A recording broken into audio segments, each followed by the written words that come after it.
So you can contact me on the email address, or you can look at me on my website.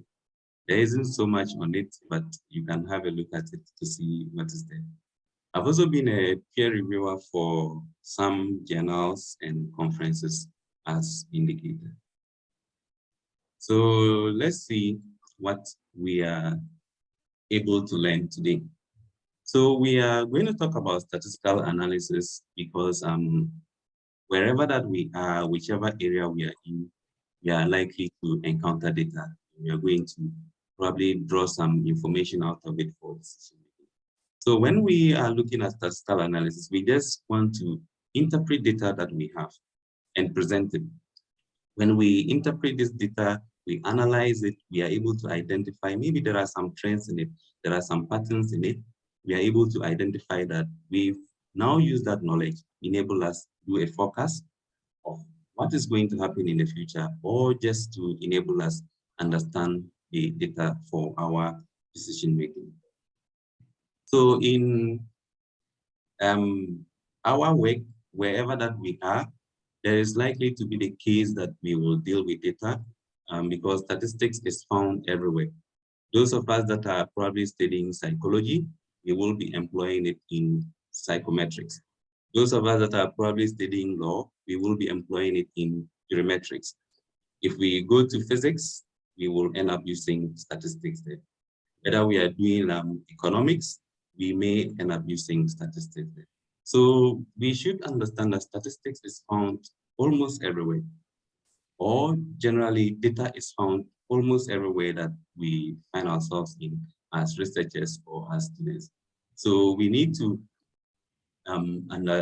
with this concept, know that when we have data, how do we analyze it? And how do we ensure that the data that we are analyzing is giving us the knowledge that we actually want to analyze? So the statistical analysis will look at, I will classify them as to why, because we are analyzing the data for a particular purpose. And the reason we are analyzing the data is what will give us the types of statistical analysis that we will find ourselves in.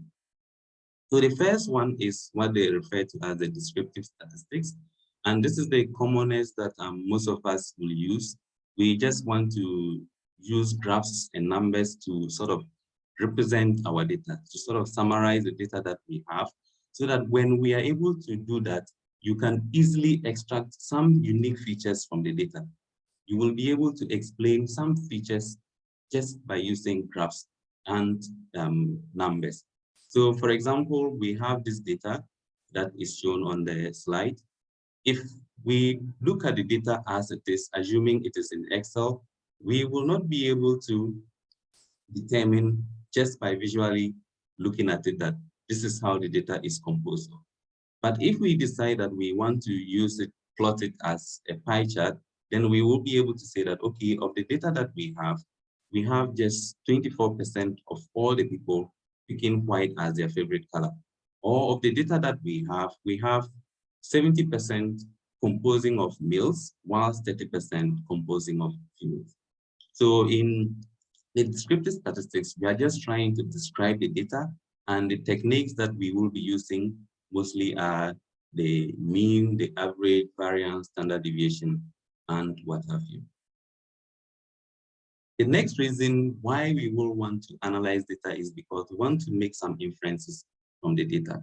So for example, the reason is that we want to look at the population of Ghana, but we cannot interview or get access to all the 31 million of Ghanaians. So what do? We take a sample which represents the population. We test it against some hypothesis. Once we've done that test, we can now draw our inferences from the hypothesis that we've tested with the inferences, and we will now be able to make a generalization of the data, and we can even make conclusions or predictions about the future. And in this case, the techniques that we would use mostly are the sampling theory, significant test, statistical control, and what have you. The next type, which I will refer to it again as why, is because we want to analyze the data and say, what is likely to happen tomorrow? What might happen in 2 weeks' time? So we are analyzing the data using historical data such that we will be able to understand what the trend has been, and we will now be able to use that to predict what might happen in the future. So with this sort of analysis, mostly we will be using data mining, artificial intelligence, machine learning, and what have you. So for this presentation, I downloaded some Yahoo data for the Yahoo Japan to just illustrate what the predictive analysis is all about. So just based on the historical data, assuming I'm in stocks, now I can decide that, okay, at this point, the open or close will be at this particular value. This is when I need to sell or buy my stock. The next one we'll look at is the prescriptive, and we are calling it prescriptive because we want to understand what should be done to the data. We've learned from it. What should we do? These are the challenges we have faced. We probably have a product line in our business which is no more being bought. So we try to analyze the data to find out what happened, what are the available options we have, and what should be done. So typically, this will be found mostly in business analysis, and the techniques that we will be requiring mostly are simulation, recommendation engines, and the machine learning as well. The last one we will discuss or talk about is the causal analysis. And with the causal analysis, we are trying to analyze the data so that we'll be able to understand why some things have happened, why are things happening in a particular way. Then we would be able to use the knowledge. So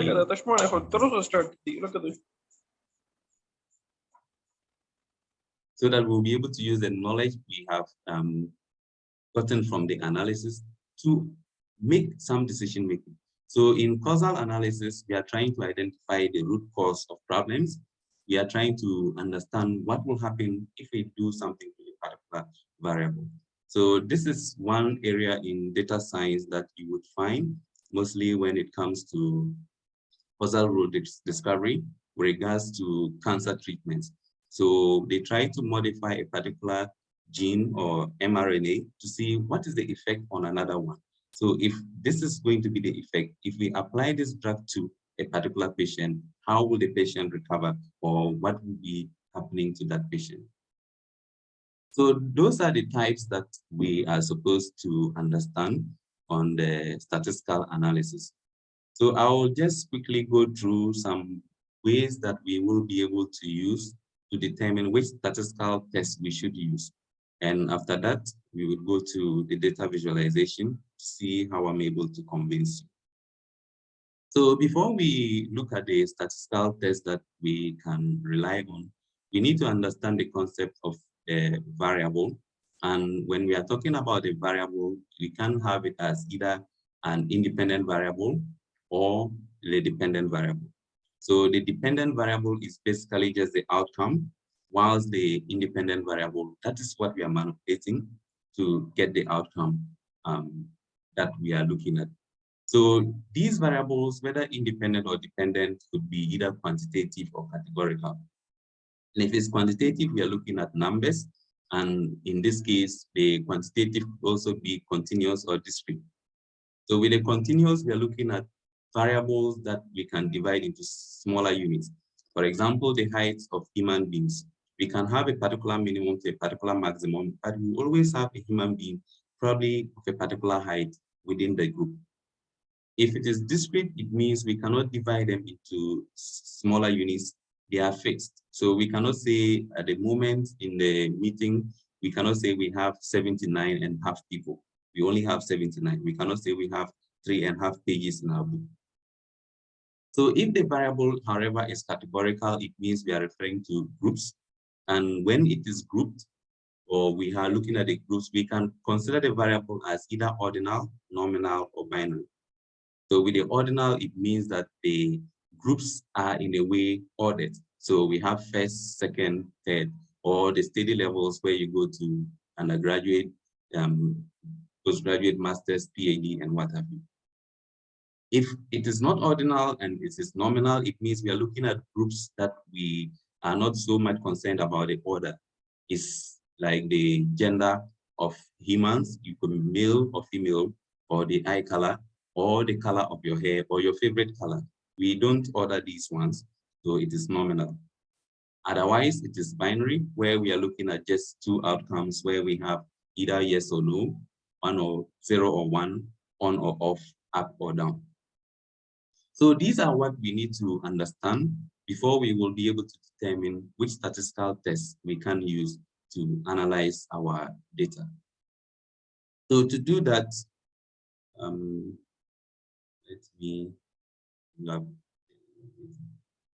So to do that, the first thing we need to look out for is the predictor variable. And let us understand that the predictor is the independent variable we are looking at.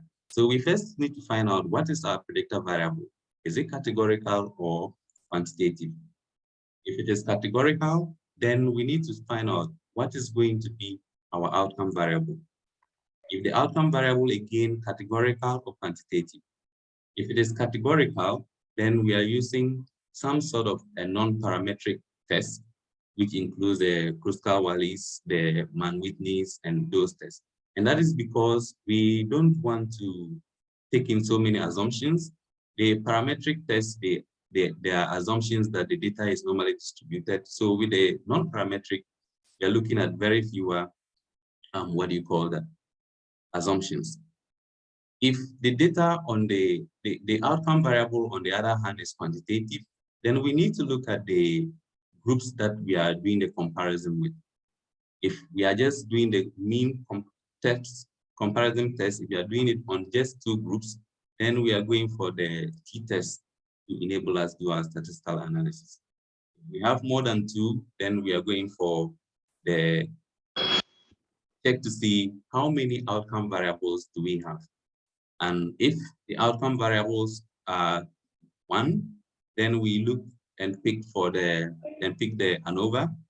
And if the variables are more than 1, then we go for the MANOVA.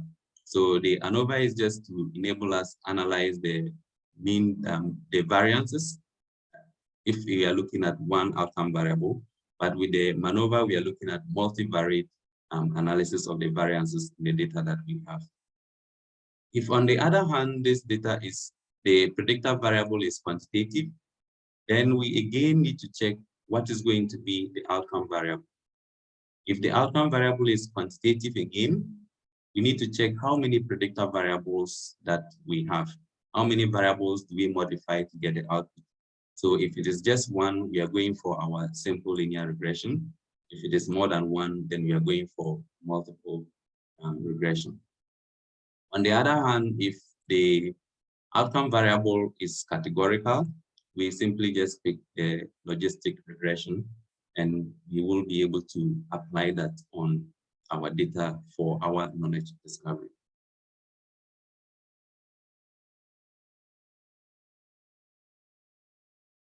So the reason I'm presenting this is because of the question that we have.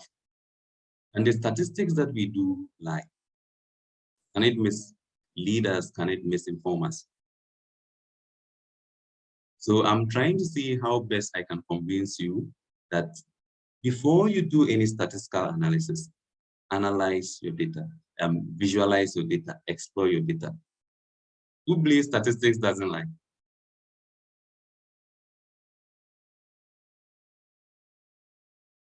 Well, no one is answering. So we should understand that statistics lie, statistics mislead, and statistics can misinform. We have several instances when statistics lie, when statistics misinform. And the reason is because we never looked at what data we are dealing with. So that is the reason why I said we have the concept of garbage in, garbage out. We can use the best statistical technique. If we have garbage data, we will end up with garbage results. And if we are not careful, we'll pick that garbage results and go and lie with it and go and spread misinformation with that results. So let's have a look at some few examples to see how I can convince you that you need to analyze your data or explore your data before you do the statistical analysis. So in 1973, University of California, Berkeley was sued for gender discrimination over women at their graduate admission. It is clear. You can see that the data we have, they admitted 44% of men, and for women, they admitted 35%. It went to court, but what happened? If you look at the data for that they took to court or the data that was provided, what do we observe? Clearly, if the people that took them to court did a proper analysis of the data, they would have noticed that University of California, which had about 85 departments, out of the 85 departments, 6 out of the 85 were significantly biased against men. Only 4 were also significantly biased against women. And this is a clear case of what? The Simpson's paradox. If they actually studied this data, they would realize that there is a particular trend in the data which disappears when we look at the total. So the total here does not tell us if there is a trend or not. We are only giving this misleading information that women were not admitted more compared to men. But if we look at the data, we can see that we have a higher chunk of men applying to the departments that had the higher admittance rate. So if we have 825 men applying, and the women are even admitted more in that department. However, the 62% of the 825 will automatically be more than the 82% of the 108. So when we do the total, we would realize that more men were admitted than women, though the percentage of women admitted was greater than that of men. And that is because the departments that had a higher admittance rate, they are the departments that do courses like engineering, where most men will apply. And departments that women apply to in higher numbers are the departments that had a very low admittance rate. So if you look at it, it appears like women were discriminated against.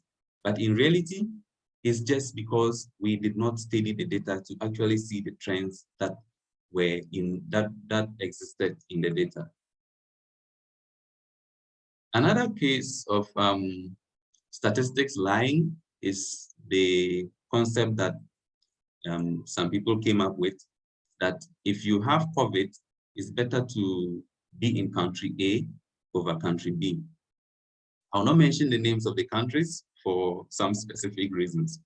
So why did they say so? Because if you analyze the COVID data, we can notice that the case fatality rate is higher in country B compared to country A for the total. But when we look at the data, we notice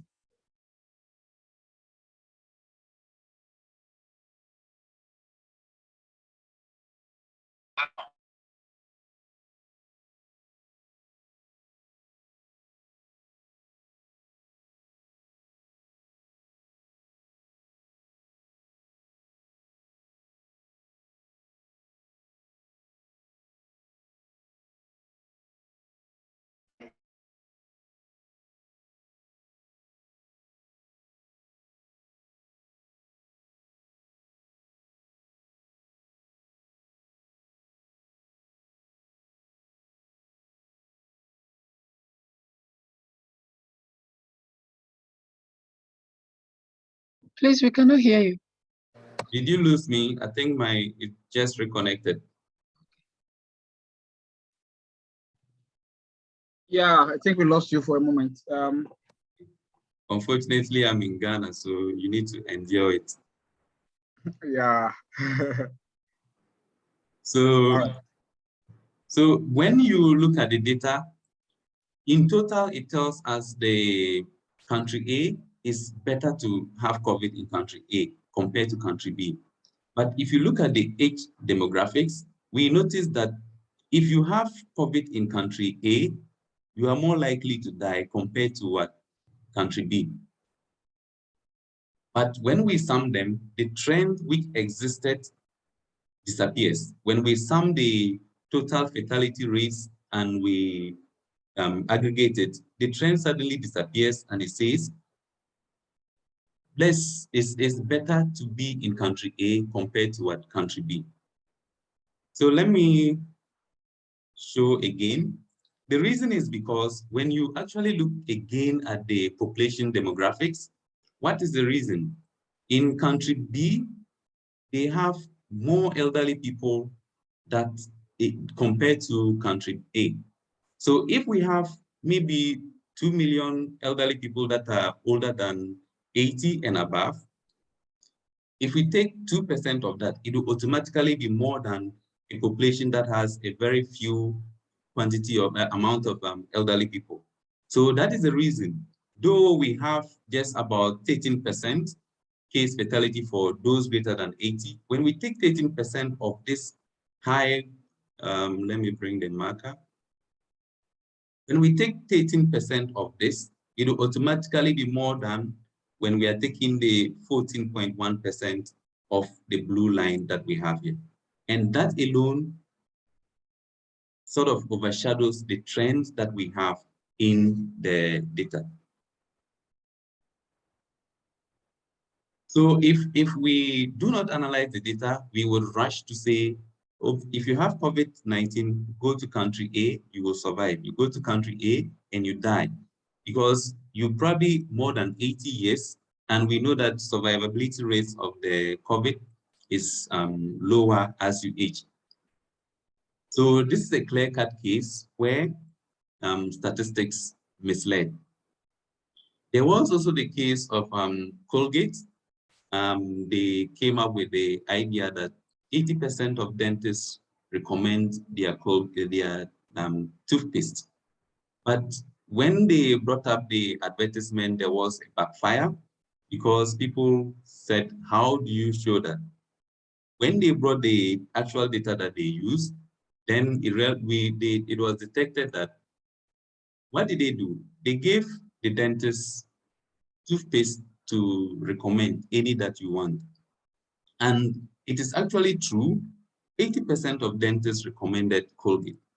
But what is also true, which they hit in the public advertisement, was that 100% recommended Crest and 80% also recommended Oral-B. But this is a case where they decide to suppress information to their own advantage. And again, statistics was used to lie. Now, a more severe case is that of Sally Clark. And Sally Clark was found guilty of murdering her two sons based on statistical evidence. So what actually happened was Sally, the first child she gave birth to, she died of the sudden infant death syndrome. There's no diagnosis for that. The person just died. We cannot identify what killed the person. Second child was born, a son, and 8 weeks after his birth, the child also died. So what happened? They took her to court, and when they were in court, the pediatrician professor used statistics to explain to the jury, this is the case. If we have sudden infant death syndrome, relatively in the same time of birth, it is 1 in 73 million. So what happened was, when the jury heard this, the chances that your child will die of sudden infant death syndrome, 2 of them is 1 in 73 million. That simply means that they didn't die of natural causes, you killed them. So the statistician assumed that these 2 incidents were independent and did a multiplication. When the jury heard this, they convicted Sally, She was imprisoned for 3 years and was released. But when she was released, she died or she committed suicide. Why? Because the news had it everywhere. She's a murderer and what have you. But in reality, what is the truth on the ground? And this is what they used to actually quash the conviction of Sally. The point is, once you have suffered one sudden infant death syndrome, if you have lost a child through that, the chances of a second child dying through the same sudden infant death syndrome is 1:60. For the age group within Sally is for the fact that you are living in the same apartment, you are the same, your husband has not changed, so the same genetical makeup for the two children. So instead of presenting this, a statistician assumed the independence of the two events, and she was convicted. So let us understand that statistics can actually kill if we are not careful with it. If the statistician actually analyze the data properly, then this lady, Sally Clark, would still have been alive. Another case of when statistics misled or misinformed, in UK around 95, they had this birth control pill, and it was resulting in blood clots for women who take it. So for the old pill that they had, if you take it, the chances are 1 in 7,000 women will develop the clot, and that's roughly 0.014%. A new pill was brought out, and for the new pill, 2 in 7,000 women will develop the clot after taking the pill. So what happened? The Committee on Safety of Medicine issued a warning. And what was the warning? If you use the new pill, you have an increased risk of the life-threatening blood clot by 100%. As a result, women stopped taking the pill, and after a year, there were about 13,000 unwanted pregnancies and roughly close to the same amount of abortions. The 100% increase is true because we moved from 1 to 2. We moved from 1 to 2, but the actual percentage is 0.028. If this was reported, that would have prevented the unwanted pregnancies and the likely unwanted abortions. So this is another case when statistics actually misled or misinformed. Now, the other thing we mostly assume is that when we do our statistics, we detect there's some correlation. We get confused and assume that is actually causation. So causation is totally different. So for example, I have my data on the wind speed against the turbine, wind turbine blade rotation speed. There's a correlation between the two. Does that mean that the wind turbine rotation speed is what is causing the strong winds? Some of us may jump to that conclusion, which is not the case. This is a clear indication that this one is not the case. It's easy to make out that, okay, a strong wind that is actually causing the wind turbine speed to rotate at the faster speed. What of the case that we have the correlation between ice cream sales, we have high ice cream sales and heat strokes. So does it imply that the ice cream sales is what is causing the heat strokes? There may be a third factor. We shouldn't jump to conclusion that because there's a correlation, there is likely to be a causation. There may be a third factor, and we all know that when the weather is hot, people will end up buying ice cream. And when the weather is hot, people may not drink enough water, and they may have the heat strokes. Another case could be there's a correlation between smoking and bad grades. Should we say smoking is what causes bad grades? No. Should we then say, okay, is it that students who get bad grades, they get depressed and they end up smoking? It could be the case. We are not sure. Maybe there are other factors that are causing the students with bad grades to smoke. It could be friends that are influencing him. It could be the person is coming from a divorced family. It could be relationship. So whenever we perform our statistics, we need to sit down and look and see, is there a possible factor that is affecting the results? We should not just simply jump to conclusion that because there's correlation, there is causation. So the question probably you are thinking of is, how do we reduce this misinformation and misleading based on statistics? We can reduce it simply by exploring and visualizing our data. I'm not sure if I've convinced you enough, but let us see how it goes. So before we can do any statistical analysis, we need to first of all get the data. And mostly we'll get our data either by ourselves, or we can buy the data, or we can get it from public places, from researchers, government, and other websites. So in our data acquisition, for the public data, we may get it from Kaggle. Kaggle is a data repository for most data science jobs, or most data science data that we have. You can get it from the UCI machine learning repository, or you can go to Google dataset data repository and look for the data that you want, and you can easily analyze it for whatever purpose you want it for. However, when we get the data, before we do the statistical analysis, we need to first of all explore this data, visualize it to see what the data is made of before we go ahead with our statistical analysis. So generally, this is the first step prior to any applying any statistical technique. But what is the case? Most of us ignore it.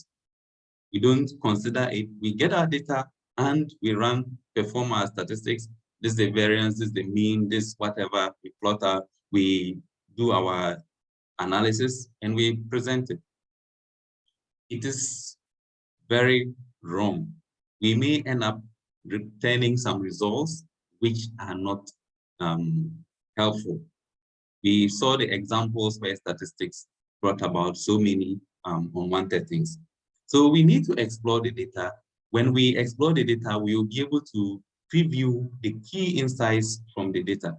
We will be able to even discover if there are some associations, if there are some correlations, before we go ahead with our statistical analysis to determine that, okay, though there is the mean, the standard, whatever is this, there is this thing about the data that we need to understand. So I'm trying to still convince you as to why we need the data visualization and exploratory data analysis. Is because we want to analyze the data and become familiar with us. If we analyze the data and we are familiar with it, we will be able to identify the problems that are in the data. Maybe there is noise. Maybe the data has some missing components. If these are the problems that exist, we will be able to know that, okay, if there is noise, this is how we deal with the noise. If there is missing data, this is how we deal with the missing data. Once we understand the data, we will now be able to decide that this is the best statistical technique that is suitable for this data, because there's correlation, there's no correlation or anything else, before we go ahead with our statistical data analysis. I still believe that some of you are not convinced. So let's see how I'm able to convince you further. We have these four data sets for X1, for, 1, 2, 3, and 4. And these are the properties about them. For all these data sets that we have seen, they all have the same mean for the X values.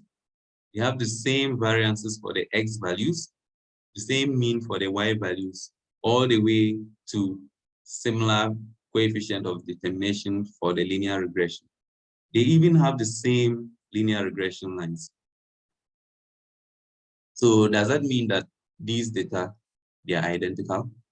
Does that mean that if I get a regression line for data 1, I can use that to predict the next value for data 4? Without visualization, we can proceed and say they are the same. But when we actually look at, someone is asking a question, I would address it after the presentation. When we actually look at the data, what do we observe? The data, though they have the same statistical properties, they are distinct visually. If we look at the first plot, what do we observe? There is a bit of a linear relationship between x1 and y1. In the second plot, we have a nonlinear relationship between x2 and y2. In the third plot, there is a perfect linear relationship.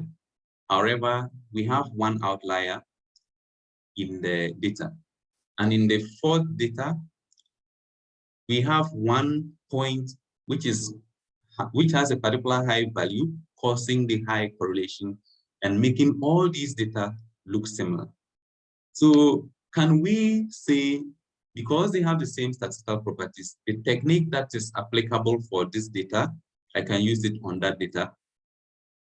No. If we never visualize this data, we would never know they are totally different data. We'll simply rely on statistics and use it for our decision making, and we'll end up lying or misleading. I'm still convinced that most of us are not convinced enough that we need to visualize our data. So this is another example of 18 data sets. They all have the same statistical properties. Are these data sets the same? Does it mean that if we form a model or get a model from the data set that contains T-Rex, we can use it to predict the data in this? No. If you look at the 18 data sets, visually, you cannot tell which one belongs to T-Rex, which one is a star, which one is a circle. So the only way we will be able to tell that the data is different is by doing the exploratory data analysis and visualization.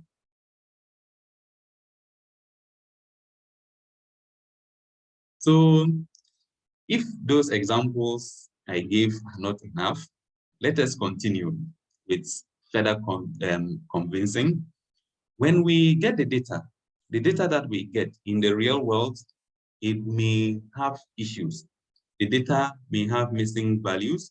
There may be some inconsistencies. There may be some imprecise data and what have you. So to enable us avoid these, what we need to do is to collect the data in an appropriate way. But if you go to Google dataset, you want data from Takwa about the date, the temperature, and the humidity. And I decide to generate my data, such that if you plot the humidity and temperature, you get a picture of me in the data. You may not know, but you go and download that data and you use it for your decision making, saying the average humidity in Takwa is this, that. But the data is actually generated by me, hiding a picture of myself in there. So the data that is available in the public, it was collected by someone. It was collected for a different purpose. Maybe I just want to put it there so that people pay me and I get my money. Maybe I just want to trick people or deceive people with my data. So it is important that once we get our data, we must visualize it. We must explore it and visualize to see what are the issues with the data. Then we can decide which technique we want to use to statistically analyze this data. So this is a typical case where we have some noise in the data. We are gathering information about the people, their age, gender, and the income. And someone has an income of minus 999. Visually, if this person John is somewhere in the middle of the data, we cannot scroll through and say, okay, this person, the income the person has is an outlier or is noise. So we can only see this if we decide that let us visualize the data to see what are the problems with it. Once we identify the problems, we will now be able to deal with the issue at hand. Another case is there may be outliers, and I think Dr. Reynolds mentioned that he was doing some measurements and there were issues like the components within were not giving the expected, what do you call that, readings.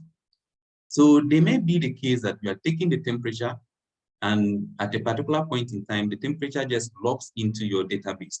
At a particular point in time, the sensor goes faulty. And the data that is logged there is probably 0 or something else. If we take that data of the temperature, humidity, and date, we may not actually see that by just looking at the data. Unless, of course, we decide to plot it, then we can see that there is an outlier. Once there's an outlier, we know how to deal with it. And before we go ahead to find our statistical properties on the data. There can also be the case that the noise is what we are interested in, and the noise is not what we are interested in. So, for example, this is the data I generated to for this presentation. If we assume that we are interested in only the data without the noise, then we can simply take out the outliers, and we now have a clean data set. If you look at these two data visually, how will you be able to identify that a particular coordinate, this is an outlier? You cannot unless you visualize it.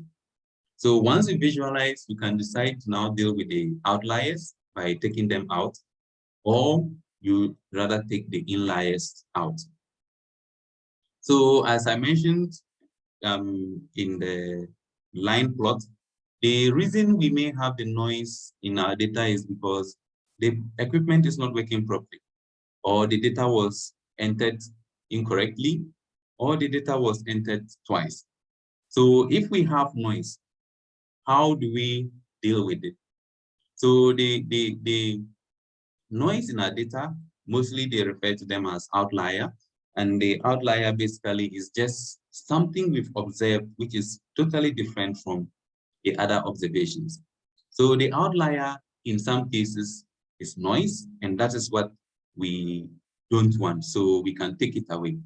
But in most cases, or in some cases as well, the outliers are actually what we are looking for. For example, if we want to identify fraudulent card transactions, we will not be searching within the normal card transactions. We are going to search within the outlier card transactions. If we are looking for terrorism or network attacks, we are not interested in the inliers. We want to see which are the outliers. Then we can search in there to identify when is a fraud. So once it occurs, we can decide to block the card. And I think most of the banks that we have, they probably employ this. If they don't, I remember sometime I tried to purchase something for a conference. My bank blocked my card because they felt it was an outlier. It's not within my normal transactions. I had to call and they asked the transaction I did previously, which I confirmed, and they allowed the transaction to go through. So there will be cases where we are not interested in the inliers, we are rather interested in the noise. How do we get them out of the data that we have? So we'll look at the ways that we can visualize our data. There are several ways we can visualize our data. The common ones, we can use the line charts, box plots, scatter plots, all the way to the pie charts, cluster analysis, to visualize our data and decide what the data is actually, what is wrong with the data before we proceed with our statistical analysis. So for example, when do we use the line charts? If we have our data of time and temperature, we can plot a line chart of it. If the data has missing values, we can decide to deal with the missing values. If the missing value, we can decide that let us ignore the missing value. If we ignore it, we are going to lose information. Maybe at 12 o'clock, the instrument could not record the temperature. So we ignore the value at 12 o'clock, we take it out. we can decide that let us ignore the attributes. So we are recording the date, the temperature, and the humidity. And at a particular point in time, we miss a temperature reading. So it means we can ignore the column temperature. If we do that, we've lost valuable information, and that is not advisable. We can decide to replace the missing value with an average or mean, or we can use other machine learning techniques to predict the missing value. Though the two, replacing or predicting, will introduce some bias, it's relatively okay. It's better than ignoring the attributes or ignoring the records that contain the information. So the noise could also be identified if we use the scatter plots. And for example, in the first two plots that we have, these are the same plots, one with noise removed and the other with noise. So once we identify that we want to probably do some prediction and the data seems to be a bit noisy or spiky, we can use the moving average to take the noise away, and we have our data which we can now use for our prediction. If we want, we can use the scatter plot, find a line of best fit with plot, and we notice that there is a bit of noise in the data. It's not uniform, though we can see there's a positive correlation. So we can use the best fit line to predict the next value and enable us to do our statistical analysis. So again, we have data. We have the temperature and the humidity. We proceed to do our test, statistical test, report that the average temperature is this, the average humidity is the standard deviation, and all those things. But do we actually know what is in the data? We may probably claim that there's a correlation between temperature and humidity, which might not be the case. If we use a scatter plot, we will be able to see whether the data is actually positively correlated, negatively correlated, or there is no correlation at all. So once I plot and I see that there's no correlation between temperature and humidity, then I know that when I'm presenting my results, I would have to state that this and that is the nature of the data, but this is what statistics is saying.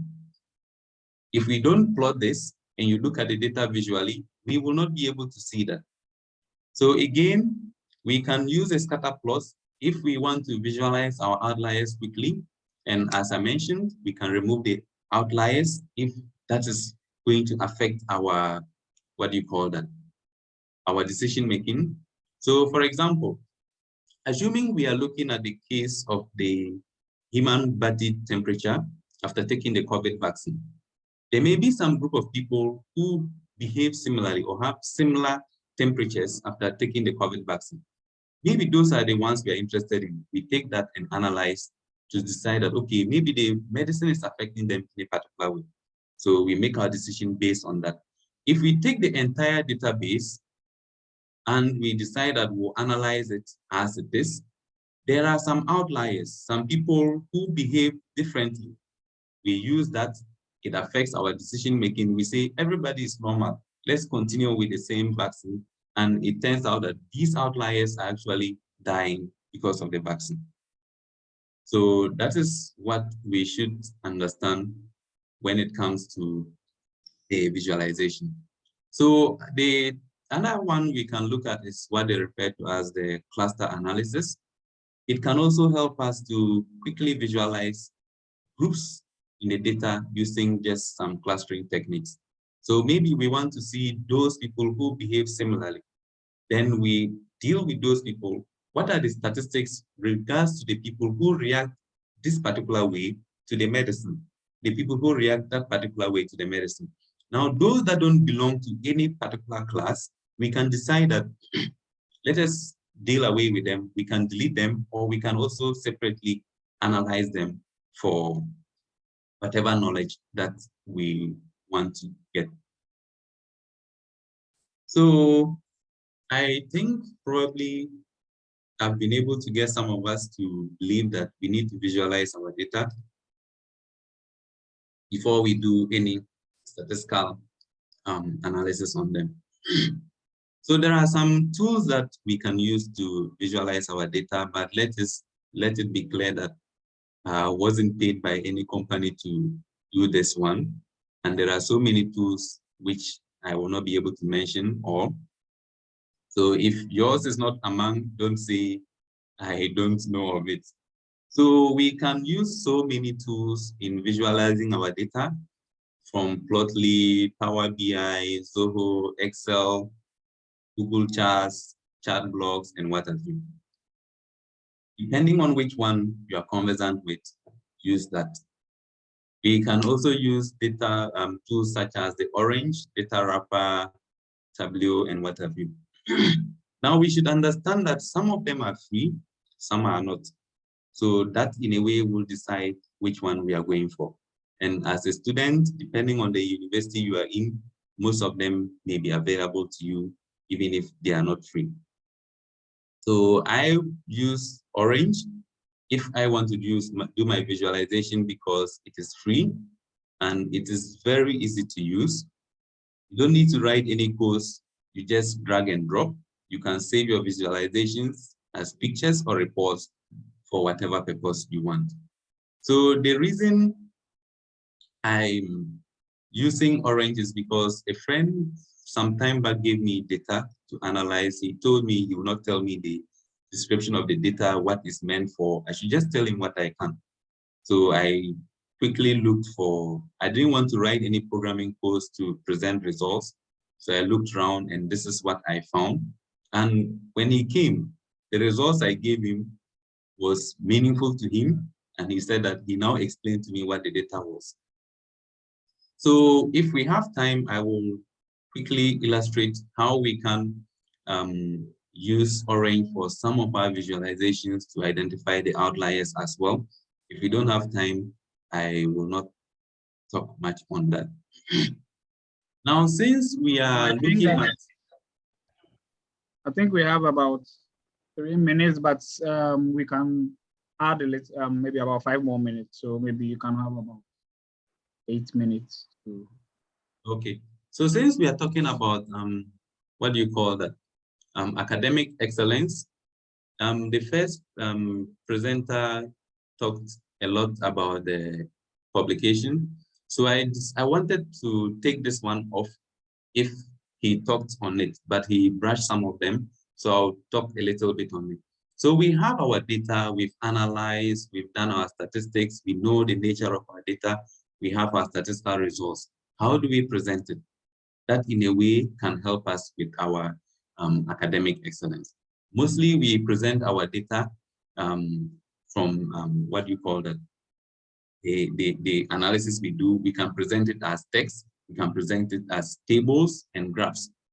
So the aim of the presentation is to ensure that the readers are able to understand and go along as they read our publications.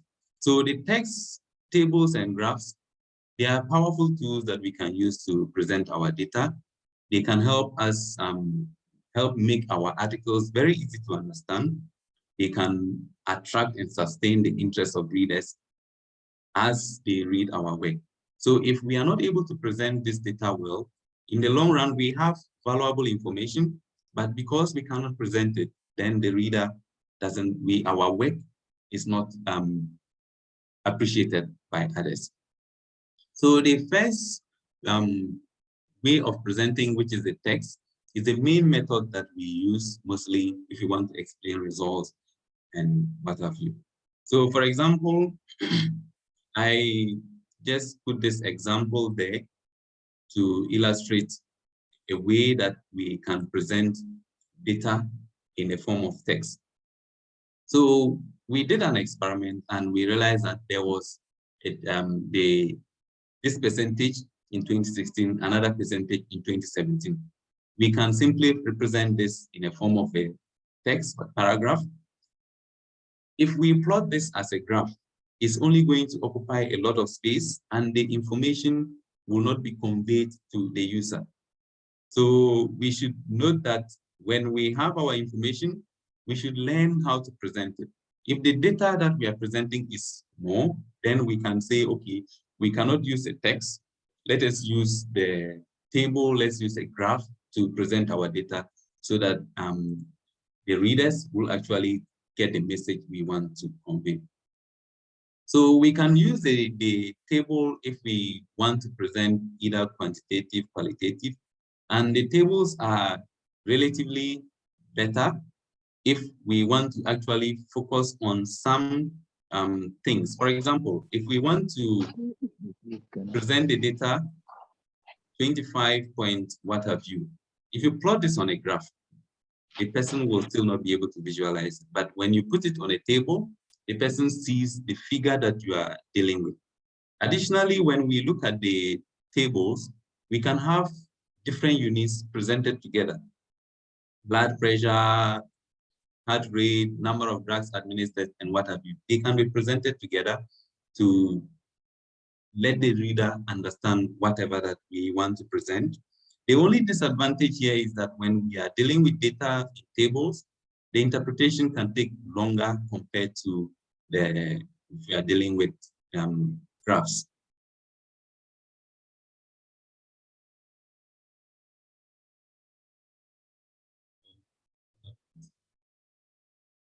So, sorry, there was a little mishap. So this is a simple illustration of data that we want to present in tables. So when we are presenting data in tables, we should ensure that the important features are highlighted.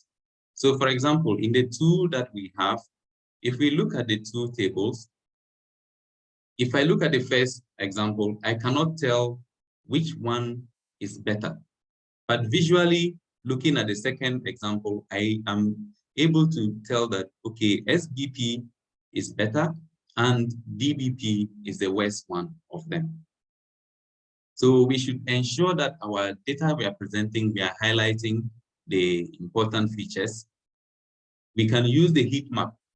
If we are not conversant with the heat map, you can simply just bold it. For example, this is from one of my papers.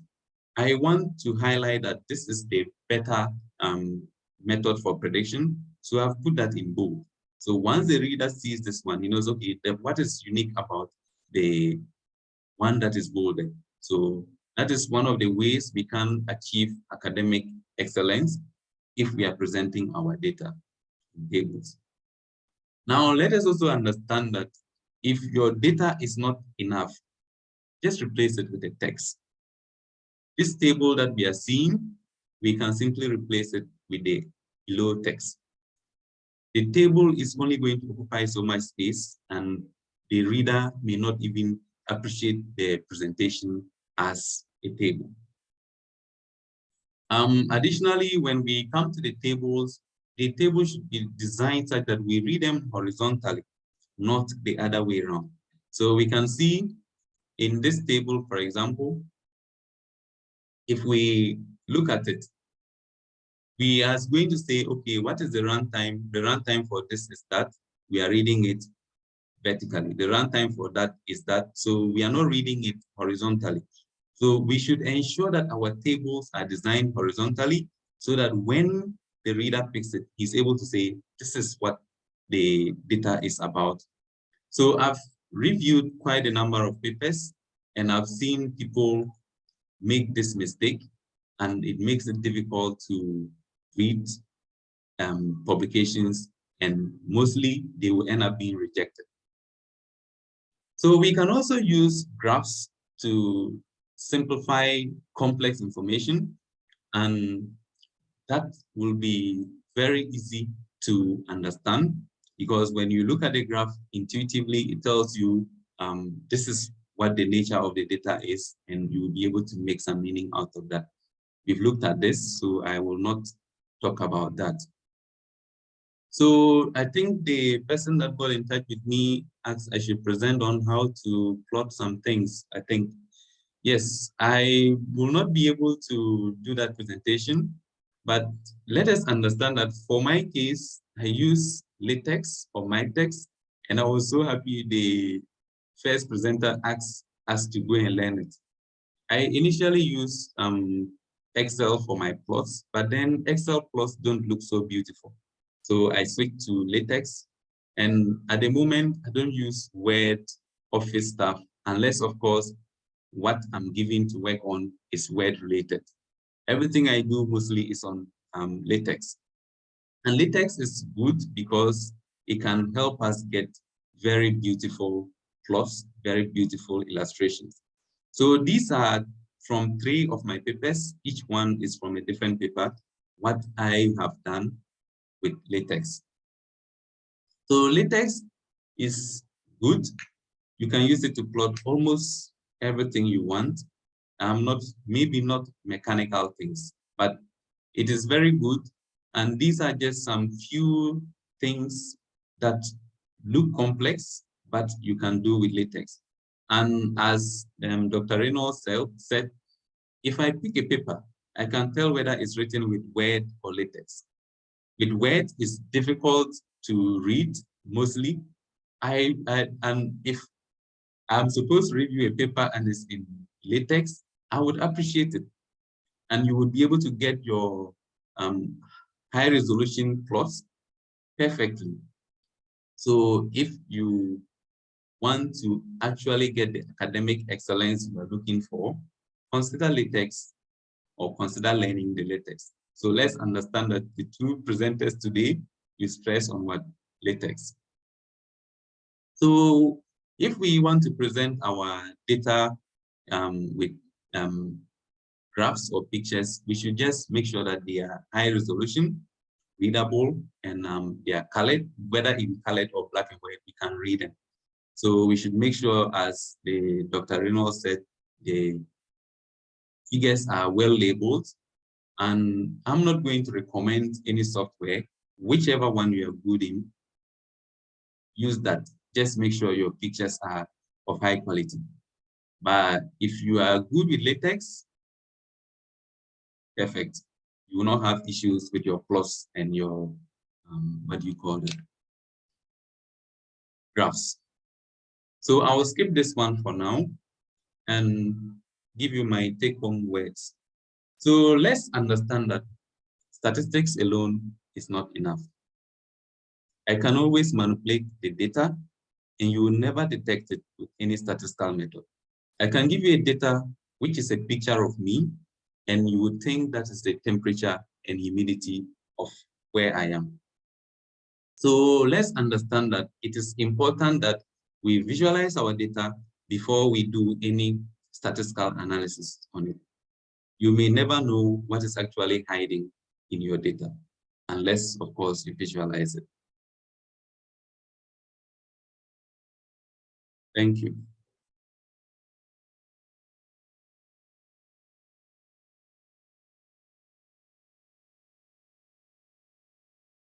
Please, you're muted.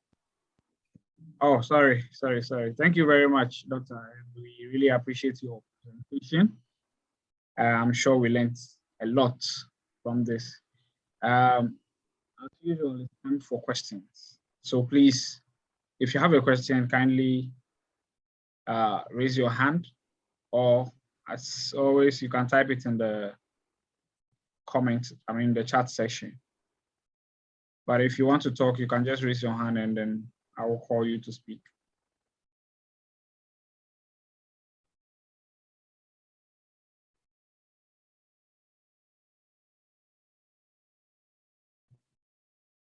So someone is asking, in case you don't have an idea of the trend of the data, how does visualization help? The visualization will help you to either tell whether there's a trend. If there's no trend, then you know that whatever analysis you are doing is you are analyzing the data and there is no trend, no correlation in it. But if you don't visualize it, you may end up presenting some data or the statistical analysis, and the result that you have is actually not what is supposed to be. For example, for the case of Sally Clark, if the statistician actually did the analysis well, there wouldn't have been the case where she's imprisoned, released, and she ends up killing herself. If the birth control, if they did the analysis well or they did a presentation well, there wouldn't have been unwanted pregnancies. So whilst I'm waiting and answering questions, this is the, I wish I could present early so that I would take us through some of these presentations. So for example, the case of the Berkeley University, this is the plot of it. So if well, we are students, so I think that we should be able to go and learn on it on our own. But if I want to import the data, all I need to do is to drag and drop a file. So I double click and I select what data I want to import. So I can browse for it. It can be, what do you call that? Excel, it can be tab separated. So this is the data, is in Excel. When I open, there are so many sheets in it. So I can pick any sheet that I want.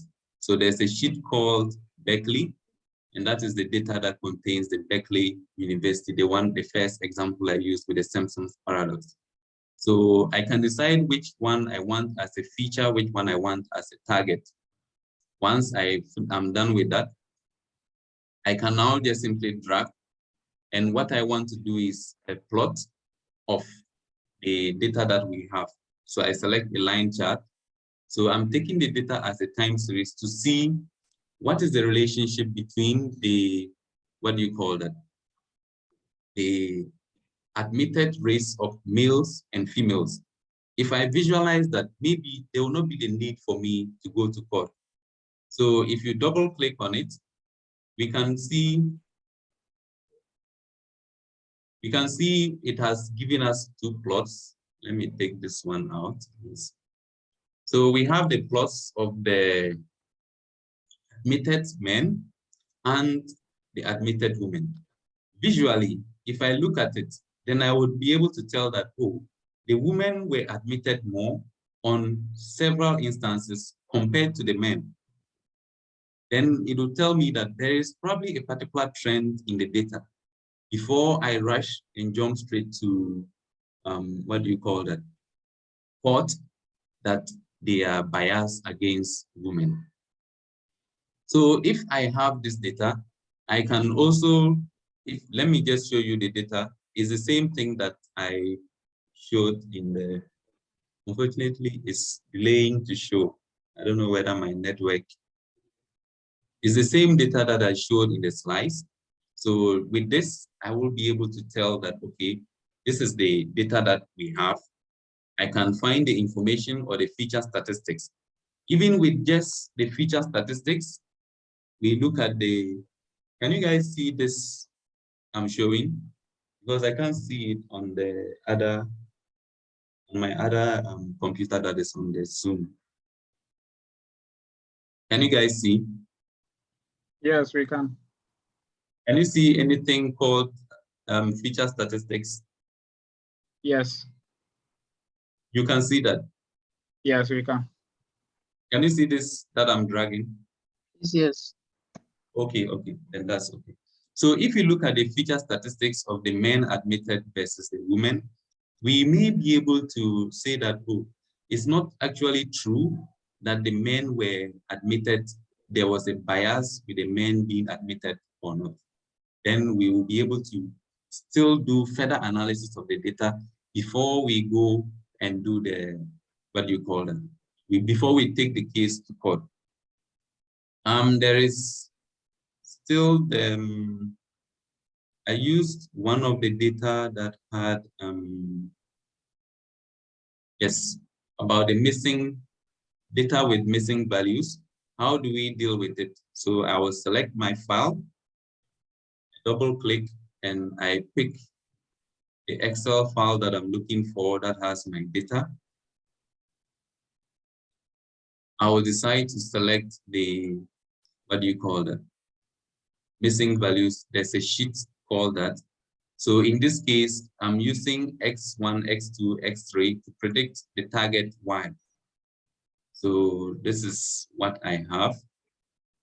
If I want to plot a line chart of that as data as times risk, then I can visualize it, and I will see that this is the plot of of Y.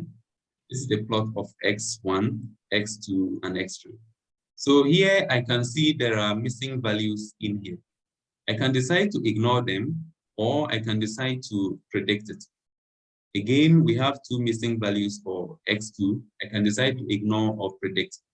The good thing about Orange is once you import a file, it gives you the statistics of the file. So it says there are 45 instances, 4 features are missing. So the data is 71.75% of missing values. So how do I deal with the missing values?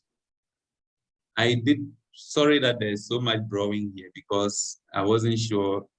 I did some copying of things. I don't want the data to, if I'm having challenges, I'll simply open this one. So I can impute the data by simply dragging and dropping. I don't need to actually know the technicalities that are behind this. And in the impute, I can select which one I want to impute. So for example, X1, we notice there are missing values. So we can use any of them. We can use the average. We can use the, what do you call that? A distinct feature, or we can ask the Orange itself to predict it based on the decision trees. I can select this one to ask it to do whatever that I want. So once I do the imputing, I should be able to get it to work for me. So Y, there are no missing values in Y, so we can leave it. And if we plot it again,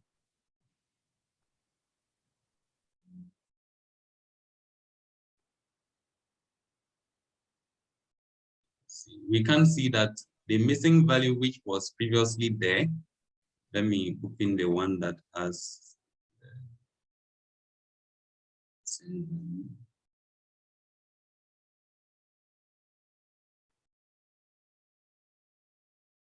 you can see that the missing value that was previously there has been replaced with things that have been predicted.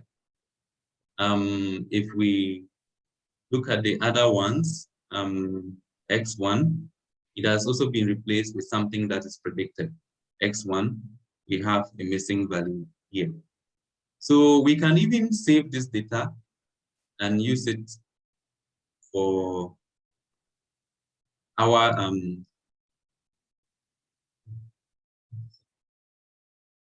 we can save it if we want. We can ask the Orange to save it for us. So basically, which one should I show again? I think we have 105. Moderator, how many seconds do I have? I think our time is almost up, but maybe okay. So for example, let's just assume that this is the plot we have.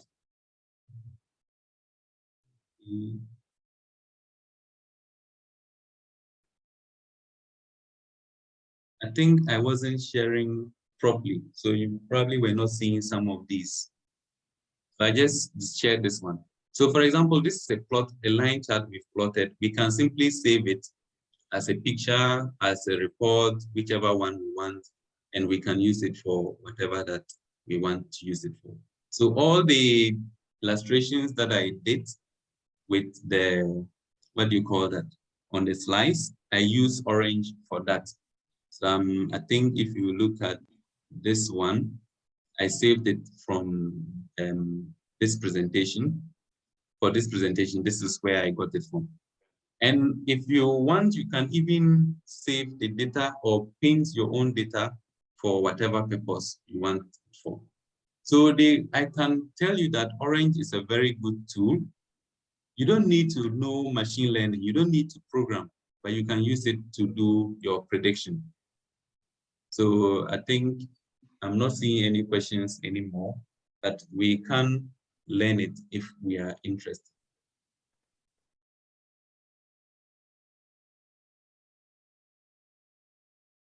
Okay, so thank you very much.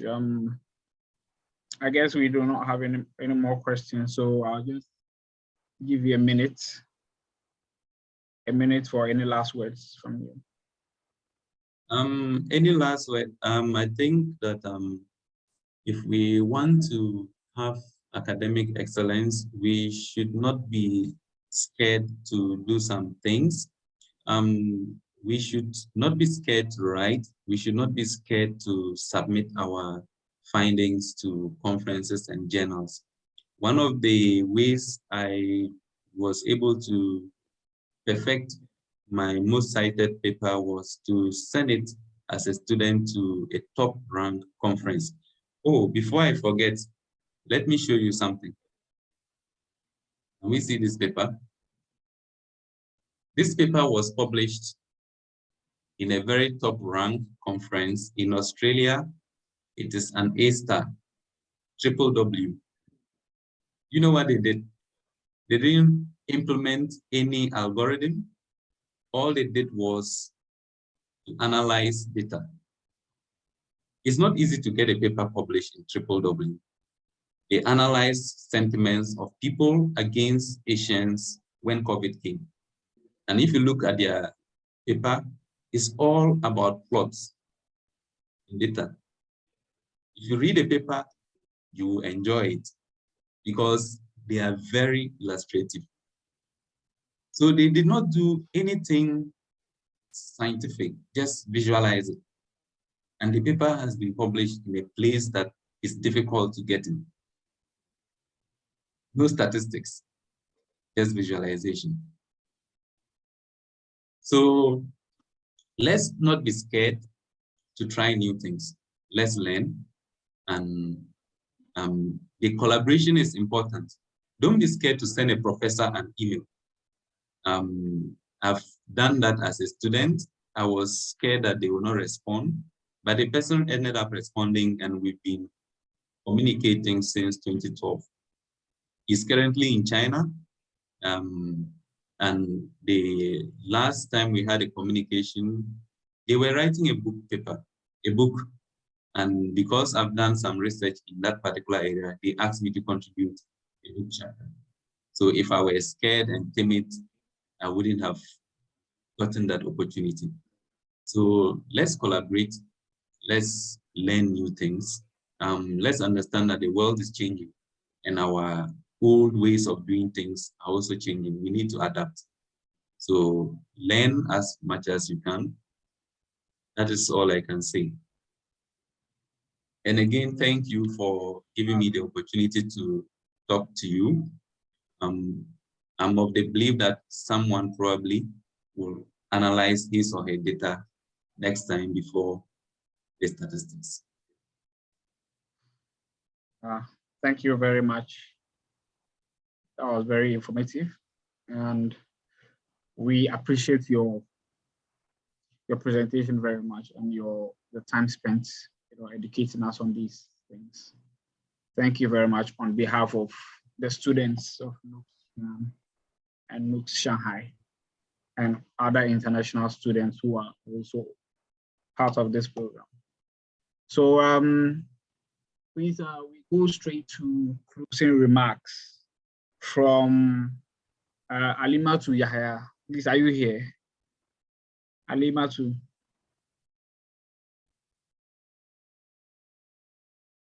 Is Alimatu Yahya?